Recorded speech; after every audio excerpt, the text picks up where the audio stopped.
Hey everybody, it's Tripl-L coming in with a reincarnated as a slime video. This time specifically, we are looking at the differences of the first episode of the second part of the second season of Slime, otherwise known as Season 2 Episode 13. Hey everybody, so if you are here because you want to know about the skills, I have a time code for those people, but otherwise, hey, welcome. We're going to go through a good portion of the episode. This is going to be a very long video, so we are breaking it in half just to make the editing a little bit easier on me. Going into the video proper, the first thing to note about this episode is that the episode adapted material from Volume 5 and Volume 6 of the Slime light novel. The next thing to note is that the events are really out of order. The third thing to note is that chronologically, two important events were omitted when you're reading this in the light novel.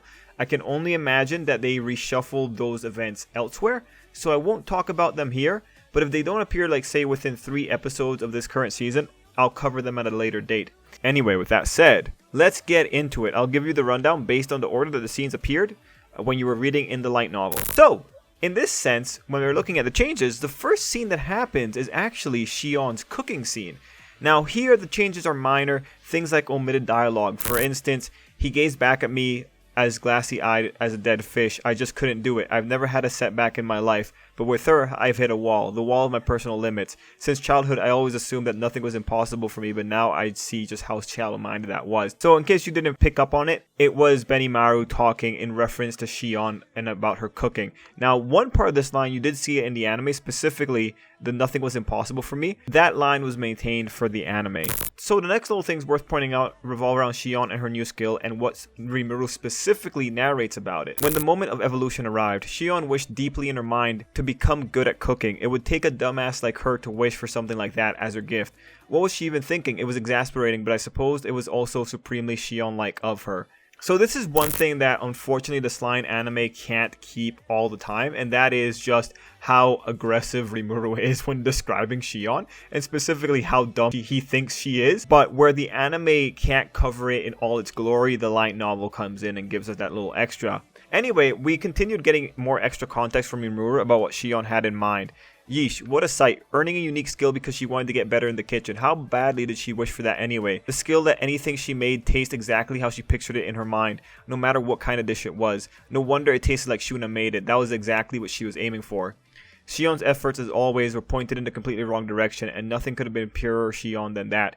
So, that was a nice little bit of detail, specifically that she was modeling it off of other food that she had before. Unfortunately, that little detail was omitted for the anime. Anyway, the next sequence that the light novel goes through is the party. There's a few details here that the anime jumped over, however. For Gobuta and Gobso, for example, we had this observation. There was Gobso and Gobuta showing off assorted tricks to their audience. One of them had a knife stuck in his hand. Wonder how they pulled that off. It looked like it was bleeding too, but I maybe just imagined that. They were laughing so much that I'm sure there was nothing to be concerned about. So, in context, this line is a little bit tricky. The one that has the knife in his head is Gobzo. And this actually leads into another problem that occurred with a previous episode. That being that in a previous episode, one of the people that revived themselves was saying that nothing could kill them anymore. And when I say one of the people that revived themselves, I mean the group that got revived along with Shion. What happened here is because they omitted that line, they had to omit this one because there was a joke occurring in the light novel where Rimuru had heard one of the other random goblins saying that they couldn't die anymore and thought that they were being crazy. That's what this line in particular is referencing. So that's why this whole omission is happening. It's because the anime dropped out some critical comedic details. And this is actually really consistent with Rimuru. He constantly sees what people are doing, but he doesn't make the full connection about what's going on. Anyway, by the end of the night we had Rimuru saying this: starting tomorrow we'd have a lot of cleanup work to do. I need to consider what to do with the Beast Kingdom refugees, as well as how we'd rescue their king. Plus there was the Western Holy Church to consider. We need to pay careful attention to how they reacted, assuming we want to keep on the Western nation's good side. Anyway, Rimuru ends this scene by justifying that parties are good to have with no reason being too trivial, and he also mentioned that this party would then become a yearly festival called the Resurrection Festival in Tempest. Now, worth noting that since this scene happened first, Veldora wasn't here for the party in the light novel. Also, worth pointing out that Rimuru talked about the refugees from the Animal Kingdom. Anyway, after the party we go to nighttime, and that is when we get this scene from the previous episode featuring Diablo where he got his name. Now, since I didn't do a comparison for the previous episode, I'll just let you know what Rimuru had to say about Diablo's clothing, because that was actually a pretty cool detail. The transformation apparently reflected his desire to be my ever-loyal servant. Demons could use the intrinsic skill create material to whip up any kind of clothing they wanted, it turned out. So there was no need for a wardrobe. Pretty useful. I'm kinda jealous. So this is just there to explain how Diablo has a wardrobe change. Anyway, after this scene, we go into the introduce Diablo to everyone else scene. Now, the only difference here with the introduction comes in this line. He certainly seemed well guarded. I imagine he is just as experienced as you say, Rimuru, and this was Hakuto speaking. The narration continued, with Hakuto's stamp of approval, everyone else safely assumed that Diablo wasn't some weakling strength-wise. Without any further complaint, he immediately became one of the gang. So this is just something to keep in mind. Hakuto is really respected by the narration of the Slime light novel. He ends up being a really important figure despite not being the most conventionally dangerous member of the country. The sense of respect is not observed as much by the anime just because a lot of the respect comes from the narration of the story itself. For instance, in the example that you're seeing here, the sentimentality of his stamp of approval is not easy to convey, and that's ultimately why we lose out on that. After that, we have the Rimuru gives a plan scene, which is largely maintained by the anime. There is, of course, missing context. In case you're wondering why Rimuru had Yom help Shion, he had this thought process. She was always quick to fly into a rage, so I figured this would be a good way to let her get back at him. But maybe I was being a bit too rash. And that was in reference to the torturing. Anyway, it continued. She wouldn't be alone ever, so I figured it'd be fine. I had future work for Yom and Murin, so it's best that they helped her for now. I made sure to have them contact me should Shion begin to act unstable. That ought to be enough caution to cover my butt. So ultimately, it's just Shion might fly off the handle. Now, of course, some tomfoolery happens here with just the order in which everything occurs. After this line that Rimuru gives to the Biscuiteers, we have this order from Rimuru. Good, so I want everyone else to evaluate the damage to our town and repair it. We also need some living quarters set up for the lycanthropes, referencing the refugees. Help them maintain a decent quality of life while they're here, and keep up your security patrols to make sure we don't have any fights or trouble. This was Rimuru being really careful with the refugees coming from Carrion's country. After the line, we had this. Excellent, now we'll just wait for Soei's report before we hold another conference. Until then, I want all of you to figure out the main issues with the work you're assigned and put together a plan we can execute against them. So the reason I'm bringing up this line is because the scene with Fuse and everyone else showing up does not happen here. And if you notice, the thing about Soei's report, Rimuru's referencing the thing that he had Soei do in the previous episode when he asked him to go find out what's going on with Clayman. Now, after this spot, the novel goes into a scene that the anime will likely skip altogether. This portion described how Shion had lectured Diablo on being a secretary. It covered that Rimuru was feeling happy again now that everyone is back. It specified how Shion was allowed to torture the captives, that being that she could do mental torture while staying away from physical violence. And it featured Rimuru getting a lecture from Vester about how war was conducted. This lecture was long, but all you really need to know on the character side is that Vester had blushed when Rimuru thanked him for his advice, and that went into a whole thing about how Vester had mellowed out. What you need to know on the plot side is that Vester asked Rimuru at this moment if he could report to Gazel, and Rimuru gave him permission. Here is the extract for you to see. After that, we finally go towards freeing Veldora.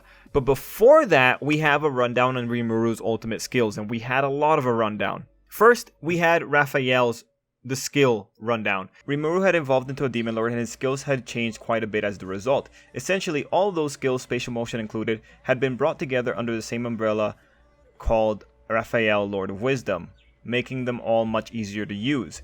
The ultimate skill Raphael's powers involved, and this is quoting Raphael, Mind Accelerate, Analyze and Assess, Parallel Computation, Cast Cancel, All of Creation, Combine, Disassemble, and Ability Adjust. The unique skill Deviant, an old memento from Shizu, was gone, but it was integrated into Raphael's own abilities. There were a few new skills in there, but Rimuru gave us the rundown. As he says, Mind Accelerate let Rimuru extend his rate of thinking by up to 1,000,000 times. Essentially, crank it up and it felt like time would stop for you. Thanks to all those skills, Rimuru can now trigger multiple magics at the same time with no more than a fraction second delay between them. After that, we were given the rundown on Beelzebub. The ultimate skill Beelzebub encompassed Predation, Stomach, Mimicry, Isolate, Rot, Soul Consume, and Food Chain. Soul Consume was a new power for Rimuru based on Merciless. Rimuru noted that he still needed to break the target's heart before he could take their soul, but noted that it was pretty handy in practice anyway. Just note, when Rimuru says that a skill is active within another, it means that its function is preserved as part of another skill's function. For example, Merciless has 1 bullet point for skill description, and then Soul Consume has 3 bullet points, one of which is the Merciless bullet point. That's pretty much what he means. After that, Rimuru talked about Food Chain. It was noted that it was based on Receive and Provide, noting that the two had merged into Food Chain. And what it did was it set up a skill tree that Rimuru could tap into with Rimuru at the peak. Monsters below Rimuru could provide their strength to back him up, or he could divert some of his strength down to them. Rimuru pointed out it was overpowered, and it granted him access to the skills that the town's monsters picked up in their evolution. And he noted that Raphael was taking care of it for him. For those who don't recall, Receive and Provide, they do 2 parts of what Food Chain does. Anyway, we also find out that this moment in time, Raphael was subject to Food Chain and was doing ability adjustment with it. So pretty much just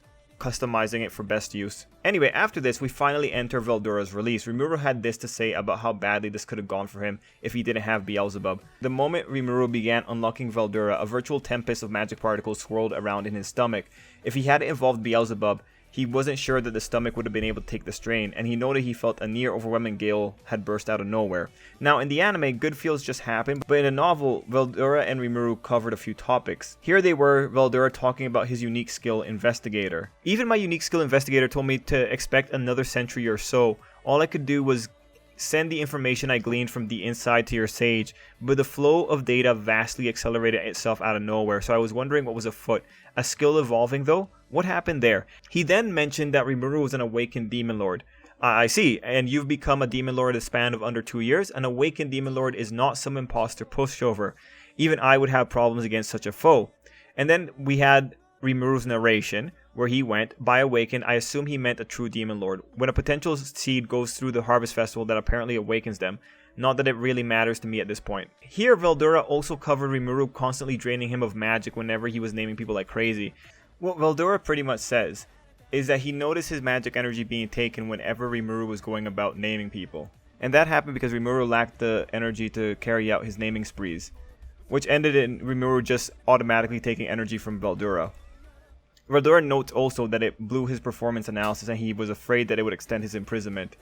Anyway, we then go into the scene where Veldora talks about his Faust skill, noticing that it evolved after Rimuru pointed it out. Now, before continuing on, Veldora slipped something critical with regards to skill evolution. After Rimuru points out that it's easier to evolve than he thought, Veldora comes back and says, not even I was aware of such a phenomena. It is not a lot easier than I thought. And then Rimuru has to agree, yeah, it's probably not that easy. Like, Demon Lords are a rarity, so maybe it doesn't happen all that often. Now, in the anime, the actual getting Veldora into a body happens almost instantaneously. In the light novel, it was really prolonged. After getting Veldora to agree to withholding his aura, only then did Rimuru produce the clone body. Now, in this scene, Rimuru had a quip about his previous interaction with Vester blushing, and this is how that tied in. This was the vessel I had in mind for Veldora, an exact duplicate of me, handsome face and everything. Then, after that, Rimuru notices. No wonder Vester fell for me. I had matured from before, taller and more grown up, bewitching even. Must be evolution affecting me. So that was just a neat little way of connecting those weird little observations. Now from here, we go into the bit with Rimuru acquiring the Veldora skill. And you can see the description here. So first, Rimuru tells us why this whole soul corridor thing happened. Apparently, Beelzebub consumed the dregs of Veldora that remained in my stomach, obtaining part of its power for itself.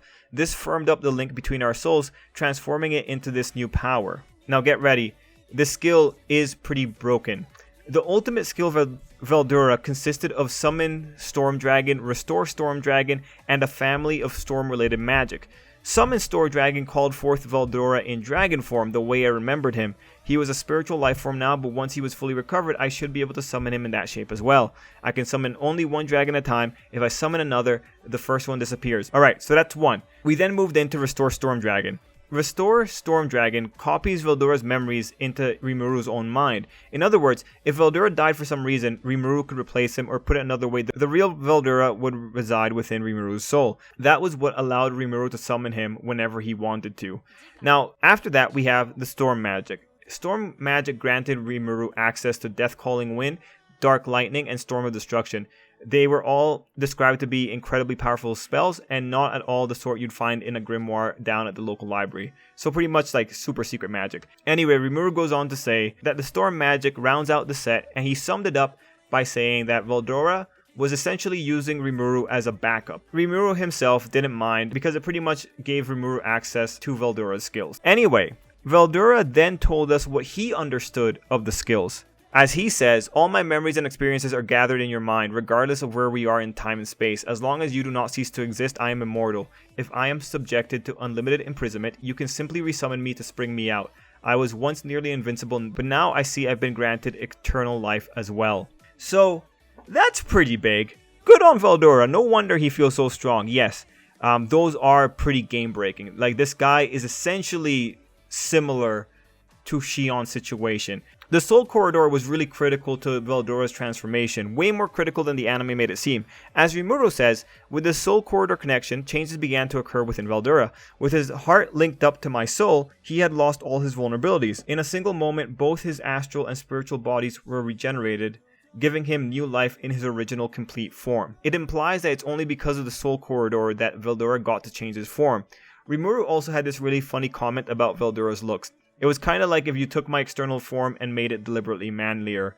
I couldn't get this manly even if I tried faking it, so Veldora's will must have been involved with this. Just like the battle-obsessed freak he was, he probably wished for something that looked strong and would hold up in a fight. So there you go, that's why Veldora looks the way he does. After this moment, we go through the bit we see in the anime where Veldora talks about reading manga.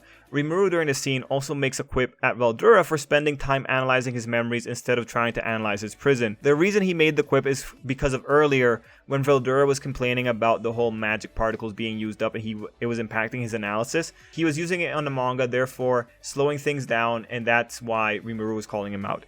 Now, we're pretty deep here in the changes and we still don't have any info for Uriel and Faust. Don't worry, they're coming. After Rimuru and Veldora go outside and Veldora suppresses his aura, we have Uriel coming into the fold. Uriel came about because of Rimuru's hesitance to wanting to harness all the skills that he was about to receive through Food Chain, the sub-skill that we mentioned earlier. As Rimuru says, there was no way I'd be able to fully harness the dozens, perhaps hundreds of skills streaming my way. Better to have someone rework them to be as simple and easy to use as possible. A skill is something you may or may not be able to obtain after many years of diligently applying your latent talents. Now I had a zillion, and it was just too much, a waste of power on someone like me. This is where Uriel came in. As Raphael said, using the unique skill Unlimited Imprisonment as a base, the consolidation process had been completed. The unique skill, Unlimited Imprisonment, had evolved into the ultimate skill, Uriel, the Lord of Vows. So note, Raphael was consolidating the skills that Rimuru got from every person he named. That's ultimately, that whole package, that's what Uriel is. Rimuru then tells us how he interpreted Uriel's function. So, Lord of Vows, or loyalty to put it another way, the collected prayers from those who vow fealty to me. All those prayers crystallized to form the new ultimate skill. Rimuru could feel a new strength and an unbelievably reassuring peace of mind. To Rimuru, the strength was the proof of the bonds he and his friends shared, which was really poetic. Okay, now strap in, because this is still complicated. Uriel comes in and it has so much. Uriel, Lord of Vows, merged a lot of skills into one. There were, however, skills that it didn't merge in. They were Infinite Regeneration, Universal Detect, Universal Shapeshift, Lord's Ambition, Enhanced Replication, and Universal Thread. So pretty much Rimuru still uses these ones without first activating Uriel. Then we find out that Uriel offered 4 features: Unlimited Imprisonment, Control Laws, Universal Barrier, and Dominate Space.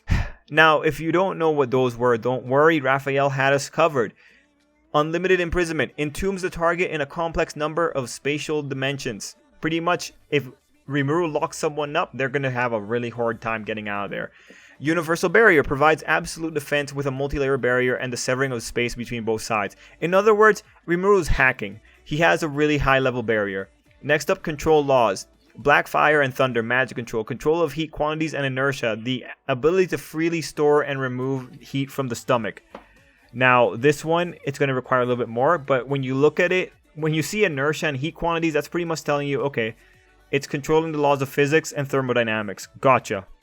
Then we had Dominate Space, a movement ability allowing the user to freely switch between spaces for which they are aware of the coordinates, so pretty much just really good teleport. Now those were still hard to comprehend, which is why Rimuru re-summarizes everything and tells us what they are. First, we had Control Laws. Control Laws seem like it let me engineer all kind of phenomena through the control of magic particles. Ultimately, it's just control of the physical laws through magic. Then we had Dominant Space, with Rimuru's description being, it's as close to instant teleportation as someone could get. As long as Rimuru could perceive something with Universal Detect, he could flick himself right over there, no need to build a hole in space or anything. And then he also mentioned he can go any place he'd visited before, though he mentions a time delay. Anyway, as Rimuru says, Uriel is pretty much a culmination of a lot of the skills that he'd gathered so far, and all the offense from before, plus movement, defense, and banishment, all massively powered up.